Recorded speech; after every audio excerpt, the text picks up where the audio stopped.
Hey friends, if you wish to fix DISM not working on your Windows 11 computer, then please watch this video. I will guide you through the resolutions.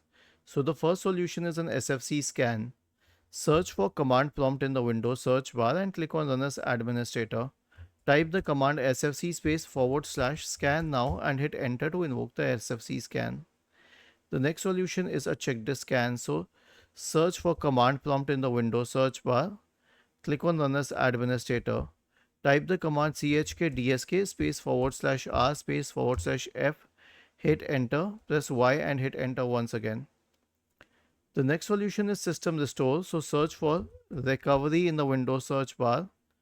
Open recovery. Click on open system restore. Choose a good restore point. Click next. Choose a good restore point. Next.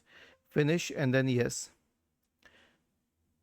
And lastly, reset window. So right click on the start button and select settings from the menu. Go to the system tab on the list on the left hand side. In the right pane, select recovery, select reset PC, select remove everything, wait for it to load, select cloud download and let it reset Windows. Was this helpful? If yes, then please subscribe to the channel.